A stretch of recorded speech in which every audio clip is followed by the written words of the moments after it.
മറ്റൊരു ചിറ്റ്ചാറ്റാണ് എൻ്റെ കൂടെ ഷെരി എബ്രഹാം.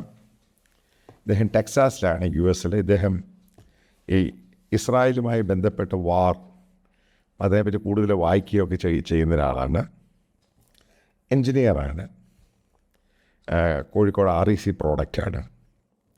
എനിക്കിഷ്ടം പോലെ ഈ ജൂയിഷ് കമ്മ്യൂണിറ്റിയുമായി ബന്ധപ്പെട്ട, അതേപോലെ ഇസ്രായേലിൻ്റെ വാർഫെയറുമായി ബന്ധപ്പെട്ട് ഇഷ്ടം പോലെ, അതേപോലെ മൊസാദിൻ്റെ സ്പൈ ഓപ്പറേഷൻ ബുക്സൊക്കെ ഇഷ്ടം പോലെ അയച്ചു തന്നിട്ടുണ്ട്. ഇപ്പം ടോപ്പിക് എന്ന് പറയുന്നത്, ഇപ്പം ഹമാസ് ഇപ്പം ഈ ഈജിപ്റ്റ് ഉച്ചകോടി കഴിഞ്ഞ് ഇത്രയും ദിവസമായി, എന്താണ് ഹമാസ് നേടിയത്, എന്താണ് ഗാസയിൽ സംഭവിക്കുന്നത്?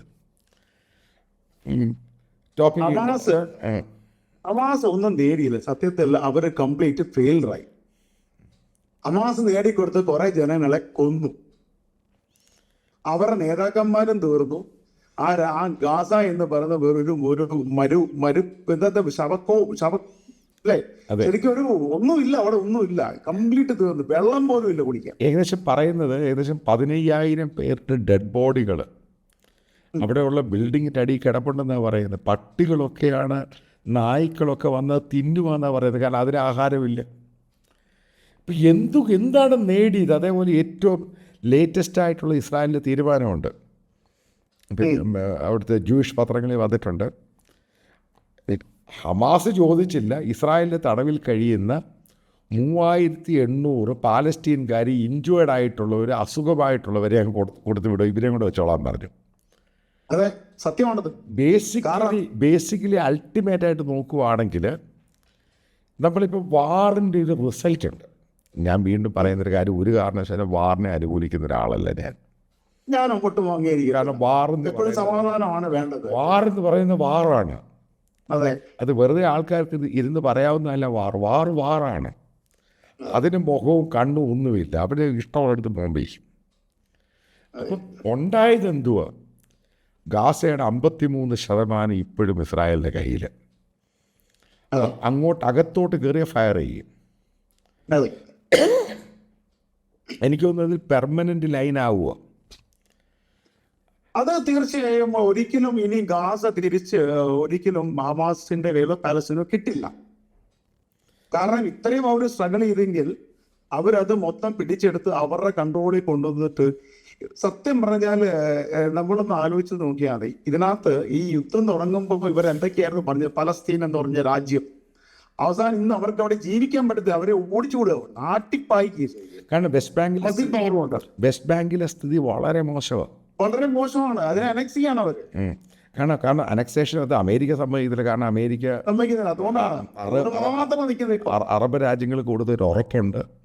അതുപോലെ ഏറ്റവും പ്രധാനപ്പെട്ടത് ഈ ഖത്തറും ഈജിപ്തും ഈ ടർക്കിയും ഒക്കെ പെട്ടുപോയി.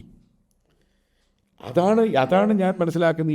ഈ അമേരിക്കൻ പ്രസിഡന്റ് ഡൊണാൾഡ് ട്രംപിൻ്റെ ബിസിനസ്സിൻ്റെ ഷൂഡ് ബിസിനസ് മാനാണ്.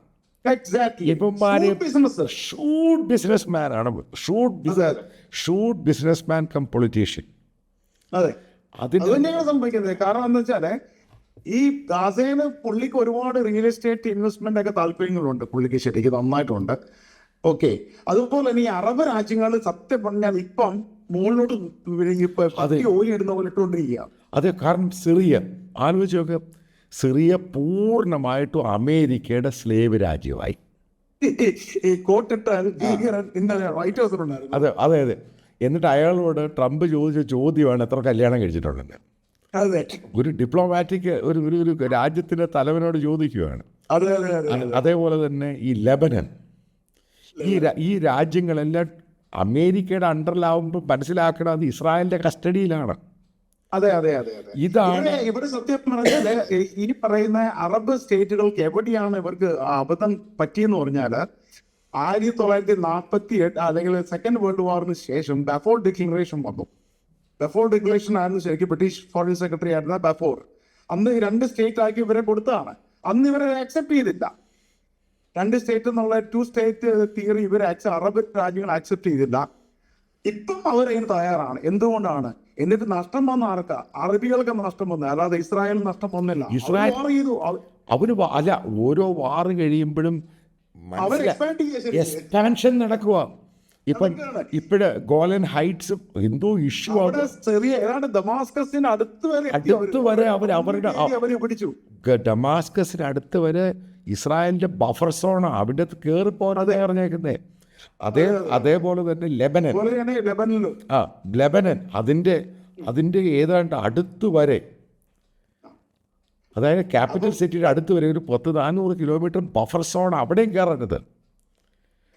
നമ്മൾ നോക്കിക്കേ, ഇതിനകത്ത് നമ്മൾ പറയുമ്പം ഇതിനകത്ത് പെടുന്നത് ചരിത്രം കൂട്ട്. ഇതിനകത്ത് നമ്മൾ അതുകൊണ്ടാണ് ഞാനിപ്പോഴും ചരിത്രം പഠിക്കണം എന്ന് പറയുന്നത്. 1948 May 14 state of Israel establish ചെയ്ത സമയത്ത് ബെൻഗുരിയോൺ, അവരുടെ father of nation, Benjamin Ben Gurion അതിലൊരു എഴുത്ത് എഴുതി പുള്ളിയോട് ചോദിച്ചു, അപ്പ ഇതൊരു ചെറിയൊരു പൊട്ടാണ്, ഈ ചെറിയൊരു സ്ഥലമുള്ളവർക്ക്, അപ്പൊ നമ്മൾ എന്തിനാ അങ്ങോട്ട് പോകുന്ന പുള്ളി പറഞ്ഞു, ഇത് ഈ കേട്ടോ കാലം കഴിയുമ്പം ഇത് മുഴുവൻ നമ്മുടേതായി മാറുന്നു. അതാണ് ആ ഫോർസീങ്, ആ കൺസെപ്റ്റ് അവര് അത് തന്നെയാണ് ചെയ്തത് ശരിക്കും. അന്നത്തെ അല്ല ഇന്ന് ഇസ്രായേൽ അതിനേക്കാൾ വലുതായി. കാരണം ഞാൻ അതിനകത്ത് ഹൈഫ എന്ന് പറഞ്ഞ അവരുടെ പോർട്ട് സിറ്റിക്കകത്ത് ആദ്യത്തെ ഷിപ്പ് വന്നു കഴിയുമ്പോൾ ഇവരുമായി ബന്ധപ്പെട്ട അന്നൊരു ബുക്ക്, അതിൻ്റെ പേരെനിക്ക് ഓർമ്മയില്ല. അവർ ഇതൊരു തുടക്കമാണ്, അവർ കുറച്ച് പേരെ ഫസ്റ്റ് ഷിപ്പാണ് വന്നേക്കുന്നത്, ഇതാണ് മാറാൻ പോകുന്നത്. അത് തന്നെയാണ് സംഭവിച്ചത്. ചരിത്രത്തിൽ നമ്മൾ നോക്കിയാൽ മാത്രം മതി. കാരണം ഇവർ ഈ അറബികളെ കാണിച്ച ഏറ്റവും വലിയ മിസ്റ്റേക്ക് എന്ന് പറഞ്ഞാല് ഇവര് ഇസ്രായേല് അല്ലെങ്കിൽ ജൂതനെ ഇവര് അണ്ടർ എസ്റ്റിമേറ്റ് ചെയ്തു. അവര് കയറി വന്നു, അവർ ആ ചെറിയ സ്ഥലത്ത് വന്നപ്പോൾ അവർക്ക് അപ്പം മനസ്സിലായി ഇവർക്ക് yes there is going to be a war, അറബികളുടെ എല്ലാം അറ്റാക്ക് ചെയ്യുന്നു. അന്ന് ഇവരുടെ അടുത്ത് പണമില്ല, ഇവർക്ക് വെപ്പൻസ് വാങ്ങണം, പണമില്ല. അന്ന് ഈ ചരിത്രം പറയുന്നതിന്റെ പ്രശ്നമുണ്ടല്ലോ, ഞാനത് കാരണം ജനങ്ങളിൽ അറിയാം കേൾക്കാം. അന്ന് ഡേവിഡ് ബെൻഗുരിയോൺ പറഞ്ഞു, നമുക്കൊരു ഞങ്ങൾക്ക് പറയാം $100 മില്യൺ ആവശ്യമുണ്ട്. അപ്പൊ ഈ പണം ഇല്ല ഇപ്പം. അന്നേരം ഒരു സ്ത്രീ അവിടുന്ന് പറഞ്ഞു, ഞാനൊന്നും അമേരിക്ക വരെ പോകാമെന്ന് പറഞ്ഞു. കാരണം അതിനൊരു കാരണമുണ്ട്. ആ ഒരു 1930s മുതൽ തന്നെ ഈ പറയുന്ന ആന്റി സെമിറ്റിസം ഒക്കെ യൂറോപ്പിൽ സ്റ്റാർട്ട് ചെയ്തതും അവിടുന്ന് കുറേ പേര് പോയതും സത്യം പറഞ്ഞാൽ 40% ജ്യൂസ് ആണ് ശരിക്ക് പിന്നെ യൂറോപ്പിൽ നിന്നും ഇസ്രായേലിലേക്ക് വന്നുള്ളൂ. ബാക്കി 60% പോകുന്നത് US അവർ പോയത്.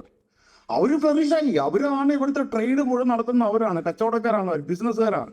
അങ്ങനെ പുള്ളിക്കാരത്തി പറഞ്ഞ് ഞാൻ വന്ന് പോയി നോക്കിയിട്ട് പുള്ളിക്കാരത്തി ഫസ്റ്റ് ന്യൂയോർക്കിലേക്കാണ് വന്നത്. ന്യൂയോർക്കിൽ വന്ന സമയത്ത് അന്ന് ജൂഷിന്റെ അവരുടെ ഒരു വലിയ മീറ്റിംഗ് ആയിരുന്നു. പുള്ളിക്കാരത്തി കാര്യം പറഞ്ഞു. പുള്ളിക്കാരത്തി അങ്ങനെ പല സ്റ്റേറ്റിലും പോയിട്ട് പറഞ്ഞു 100 മില്യൺ ആയിരുന്നെങ്കിൽ അവർ റിക്വയർമെന്റ് 250 മില്യൺ കൊണ്ടാണ് പുള്ളിക്കാരത്തി തിരിച്ചു വന്നത്. ഞാൻ ഈ ചരിത്രം കേട്ടിട്ടുണ്ട്.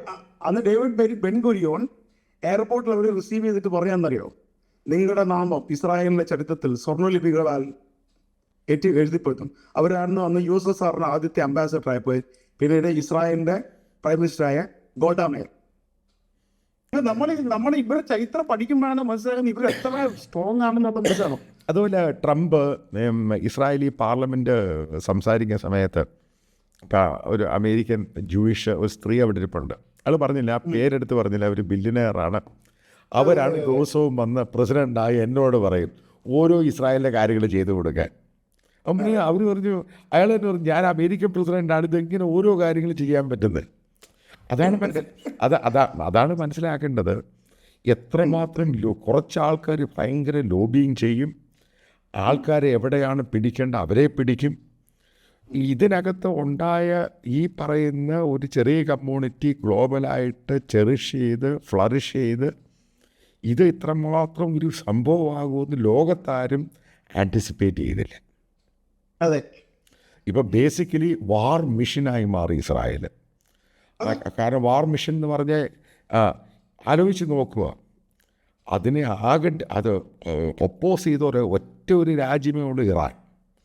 അതിനെ നാശമാക്കി എന്നിട്ട് വല്ലാതെ പ്രശ്നം ഉണ്ടാക്കിയ ഒരു രാജ്യം വരുമ്പോൾ ഖത്തർ, അവിടെയും കയറി അടിച്ചു. കൃത്യമായ മെസ്സേജ് കൊടുത്തത് കളിക്കണ്ടാവും. അതോടുകൂടി ഖത്തർ തീർന്നു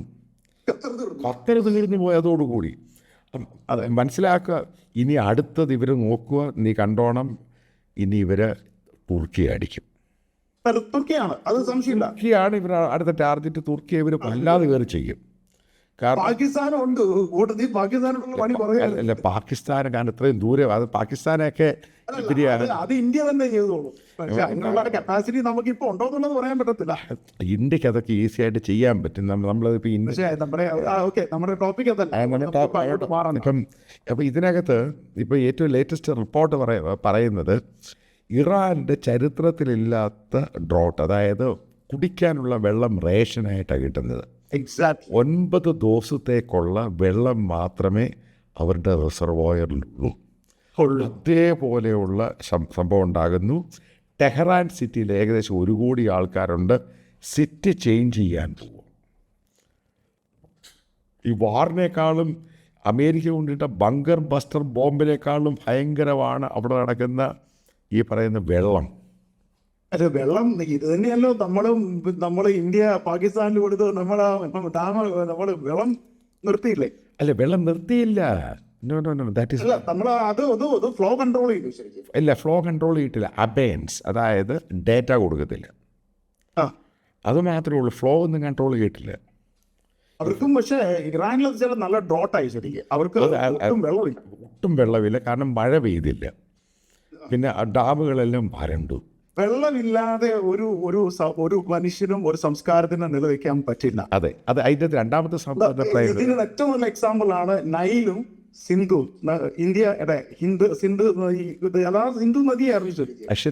അതുപോലെ മറ്റൊന്നായിരുന്നു നൈൽ നദിയിലാണ് ഈജിപ്ത് ഉണ്ടായത്. എല്ലാം വെള്ളമുള്ളിടത്തേക്ക് മനുഷ്യൻ കയറി പോകുന്നത്. അതേപോലെ തന്നെ ഇവർക്ക് ഡീസാലിനേഷൻ ഉണ്ട്. കടലിലെ വെള്ളം എടുത്തിട്ട് അത് കുടിക്കാനും കൃഷിക്കുമായിട്ട് ഉപയോഗിക്കുക. അതിൻ്റെ ഏകദേശം 90ഓളം ഡീസാലിനേഷൻ പ്ലാന്റുകൾ ഇവർക്കുണ്ടായിരുന്നു. പക്ഷേ ഇതെല്ലാം ഏജ്ഡ് ആണ്. ഇതൊന്ന് റിപ്പയർ ചെയ്യാൻ വേണ്ടി ഇവർക്ക് എക്യുപ്മെൻറ്റ്സ് ഇല്ല. സാങ്ഷൻ കാരണം എക്യുപ്മെൻറ്റ്സ് ഇല്ല. കാരണം മനസ്സിലാക്കുക, ഇസ്രായേലും അമേരിക്കയും ബോംബ് ചെയ്തതോടുകൂടി ഇറാൻ എന്ന് പറഞ്ഞ രാജ്യം, അതായത് പേരിന് മാത്രമേ ഉള്ളൂ. ആ രാജ്യത്തിന് ഇന്ന് പഴയ ഒന്നുമില്ല, ഒരു പ്രതാപവും ഇല്ല. പക്ഷെ ഇവർ ചെയ്യേണ്ട വെച്ചാൽ ആദ്യം ഇവരെ ക്ലറിഞ്ചി, അതായത് ആ മതത്തിന്റെ ആ സംഭവം ഉണ്ടല്ലോ, അവിടുന്ന് വെളിയിൽ വന്നിട്ട് കുറേയും കൂടെ പുരോഗതിക്ക് വേണ്ടി ചിന്തിക്കണം ഇവര് ശരിക്ക്. അവരെ അങ്ങനെ ചിന്തിക്കുക. കാരണം ഈ എന്തോരം റിച്ച് നാഷണൽ ശരിക്കും, എത്ര ഗ്യാസും ഓയിലും ഉള്ള നാഷണലാണ്. അപ്പൊ അതിനിപ്പം ഈ സൗദി അറേബ്യയും ദുബൈയൊക്കെ പോലെ ഇവർക്ക്, അബുദാബിയെ പോലെ ഇവർക്ക് പരീക്ഷ. അപ്പൊ ഇവരുടെ ഉള്ളിൽ കിടക്കുന്ന ഈ മതവിശ്വാസത്തിന്റെ മുകളിലുള്ള പ്രശ്നമാണ്. ഞാൻ ചോദിക്കട്ടെ, സ്വന്തം നാട്ടിലെ ജനങ്ങളെ പട്ടിണി കിട്ടിട്ട് ഇവരെന്തിനാണ് ഈ ആതങ്കവാദത്തിന് ഫണ്ട് ചെയ്തത്? അതാണ് അടുത്ത സംഭവം. എന്തുവായിരുന്നു ഹൂത്തികൾ യമനിൽ? അതെ, എവിടെ പോയി? സൂയസ് കനാൽ കടന്നു, ഷിപ്മെൻറ്റ് കടയുന്നു, വെസൽസ് കടയുന്നു. അത് അവസാനം ഇസ്രായേൽ കയറി അവൻ്റെ അടപടലം കയറി ബോംബ് ചെയ്തു. അതോടുകൂടി അവനും തീർന്നു. ഇതാണ് നമ്മളിത് കാണുമ്പോൾ ഒരു കാര്യം മനസ്സിലാക്കാം. അമേരിക്ക അല്ല ഹൂത്തികളെ തീർത്തത്, ഇസ്രായേലാണ് തീർത്തത്. അമേരിക്ക അവിടെ ഇവിടെ ബോംബ് ചെയ്ത് ഇസ്രായേൽ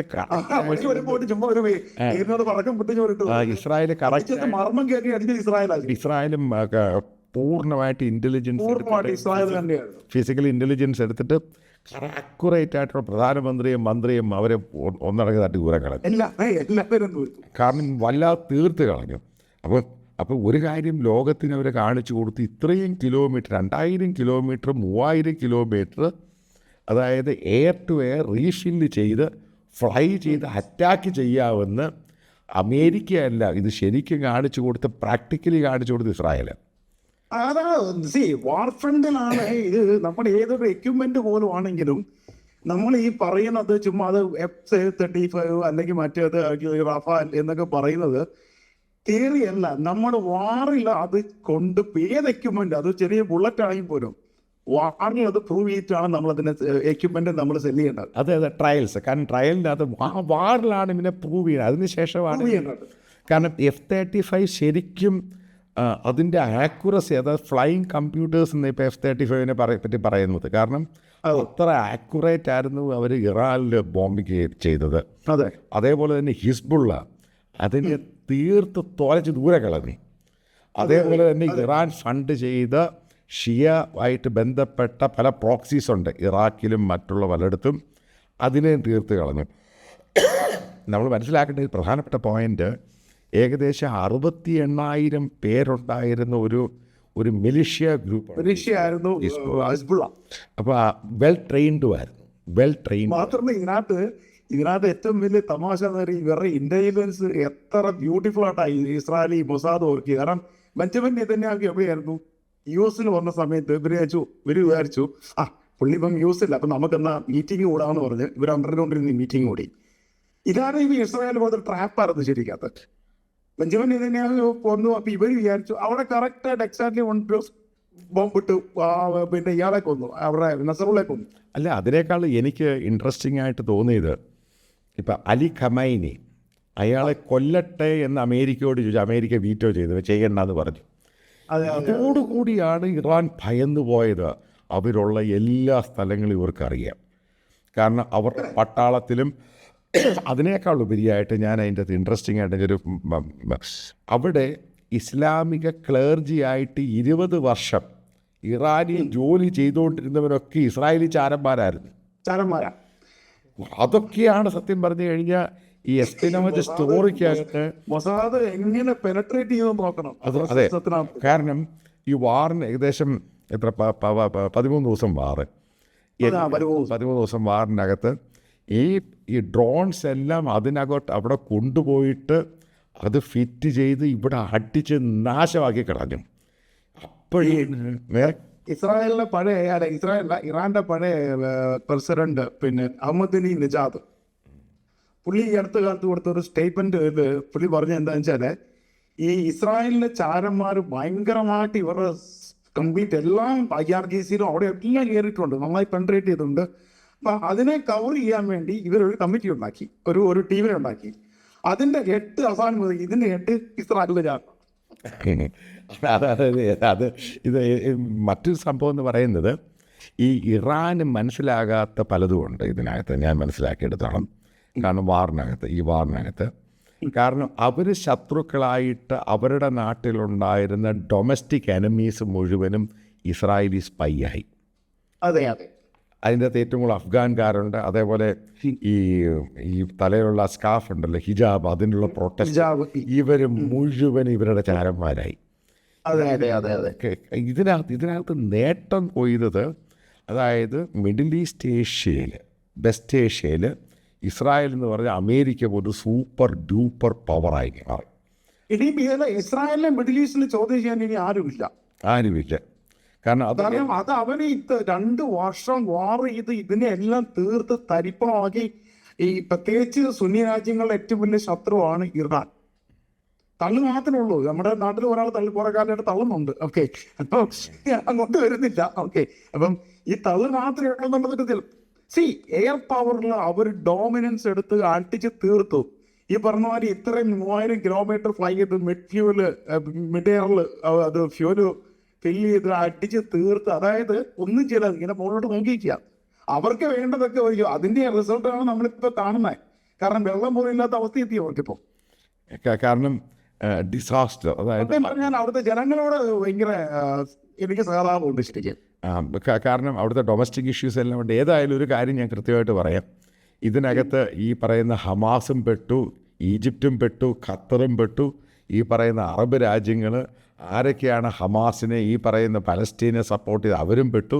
അൾട്ടിമേറ്റ്ലി ഹമാസ് എന്ന് പറയുന്ന വലിയ പൂജ്യമായിട്ട് മാറി, വലിയ വട്ടപൂജ്യമായിട്ട്. ഹമാസിന്റെ കോൺട്രിബ്യൂഷൻ എന്താ? കുറെ ജനങ്ങളെ കൊന്നു, അവരും തീർന്നു. ഇനി ഇതിന്റെ കൂടെ ഒരു കാര്യം കൂടെ ഞാൻ മൊസാദിനെ കുറിച്ച് ആഡ് ചെയ്യാറുണ്ട്. ഇസ്രായേൽ എന്ന് പറഞ്ഞ രാജ്യം ഉണ്ടാകുന്നതിന് മുമ്പ് ഉണ്ടായ സാധനമാണ് മൊസാദ്. ഈ മൊസാദാണ് ഇസ്രായേലിനെ ഉണ്ടാക്കിയത്.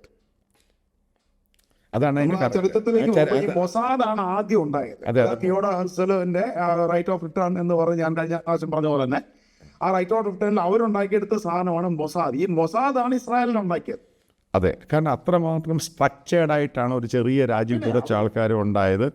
അത് ഗ്ലോബലായിട്ട് എല്ലാ രാജ്യങ്ങൾക്കും അംഗീകരിക്കേണ്ടി വന്നു.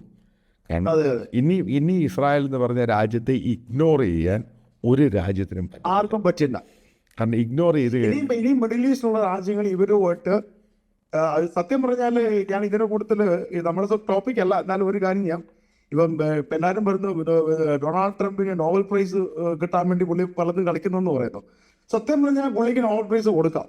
എന്തിനാണെന്ന് വെച്ചാൽ എബ്രഹാം അക്കോർഡ് കാരണം അപ്പോൾ കസാക്കിസ്ഥാൻ ഈ പറയുന്ന രാജ്യങ്ങളെല്ലാം അതിൻ്റെ അത് വന്നില്ലയോ?